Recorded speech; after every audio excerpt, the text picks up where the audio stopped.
He did? Yeah, Yeah, Usetti. He does. I need to get him some stuff. Hey Dice, we saw you working with Kyle yesterday, one of the greatest shooters the game's ever seen. What sort of stuff was he talking to you about and helping you with that? Yeah, I mean, just trying to get back to some of the simple techniques and stuff, and just trying to correct a few things. I think I've gone back to a few old habits and stuff, and it's more working with Carl. He's teaching me about keeping my hips back rather than my knees like folding in, and then getting the ball to my right side and keeping it high. So just a few things that we've been repping out, and obviously Kyle is one of the greatest shooters to ever play the game, so there's not many people you can work there with that are better than Kyle. So the more hours I can get in with Kyle, I'm sure the better I'll be shooting the ball. How do you get to that point where it becomes second nature versus, maybe going through a checklist of, okay, do I do this? Did I do this? Did I do this? Yeah, I think, once I correct my, left and right misses and, keep them more short and long, you don't want to miss short, but if I can get more of my misses long rather than left and right, I know that, I've got the form technique down pat. It's just about repping that out. And, Kyle, he, whenever I shoot with him, I feel good. Like I get it back to normal. It's just about, muscle memory, making sure I do that over and over.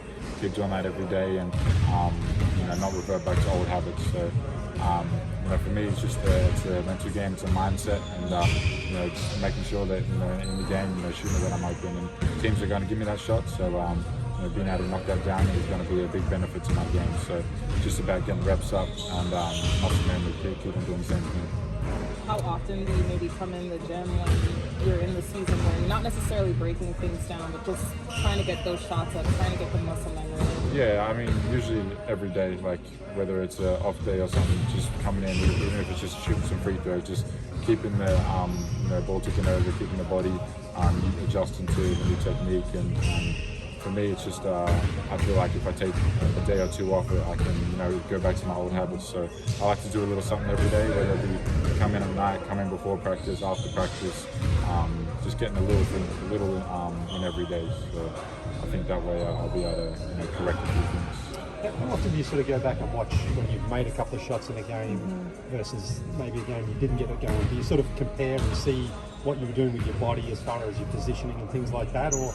Yeah, I think so. But I think the big thing is that I can make a shot shooting at with my old habits, and I'm going to miss more than I make shooting like that. So the ones that that feel good, and I know when I do the right thing by them, how the ball spins, how it goes in, getting my arc up and stuff like that. Those are the ones I go back and look and see what I did, see how my preparation was. Using my feet, having quicker feet rather than, I feel like I've been talking to Carl and Brian, like once I get the ball and I'm open, that's when I get back to my habits. I slow down rather than just letting it fly and being quick with it. So I know when I shoot a good shot, and those are usually the ones that I like to go back and watch over, so I can see what I did, I can see what I did well, and then the ones that I go back to my old habits. I can look at those as well, but I know when I shoot a good ball and how it feels. So it's just about doing that over and over again. How did it feel to hit that one at Madison Square Garden? Oh yeah, that was a big one. That was a big one for sure. And actually that one I went back to my old habits, so it wasn't the right technique. But like I said, some of them are going to go in. So it was a big shot in the game, and that Madison Square Garden game was a lot of fun for sure. You also have Bogey, who's a really good shooter here in the building too. How much are you able to maybe pick his brain about how to get things under control? Yeah, Bogey, we talk a lot about shooting. The thing with Bogey, he shoots a little bit different though. He has a very high release and very narrow grip, but I mean that works for him. So I think for me, it's I'm learning kind of a different technique with how I'm shooting, but a guy like him, it's more mindset based with him. He's just letting it fly. Whether he misses 4 or 5 in a row, he's just letting it fly. He's got the same mentality. He's got that shooter's mentality. So you just keep telling me, just keep shooting the ball. You miss or make it. The next shot mentality.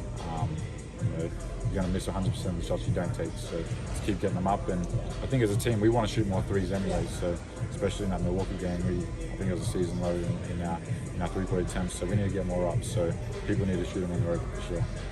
And obviously we're talking about long distance shooting, but we've seen a couple of times you had that floater game in you.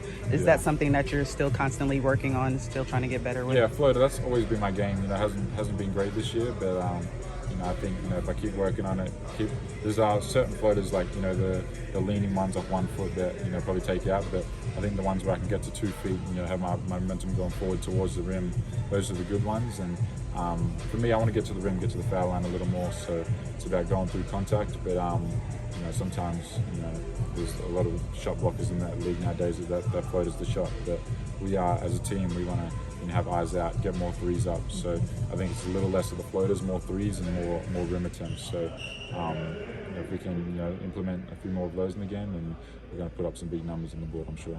You got the defensive player from the Western Conference going up against you, the defensive player of the month from the Eastern Conference. Like, I know you guys play different positions and everything, but how do you handle that mindset of two of the best defenders in the league right now going up against each other? Yeah, I mean, obviously, I think we're like completely different defenders, yeah. But like we both do the opposite to each other. But it's going to be tough. Having Wemby, I've played against him a couple of times now, and you're not going to get anything at the rim against him. Yeah. So I think this is a big game for us. Working on our eyes out, getting threes up and stuff, and ideally, hopefully, we can get 40, 50 threes up. That'll be good. But we want to play our own game, get out in transition, play with pace. But yeah. Hopefully we can, not give him any blocks. So let's we'll keep our eyes out. So, let's go for that. Yeah. Appreciate it. Thanks.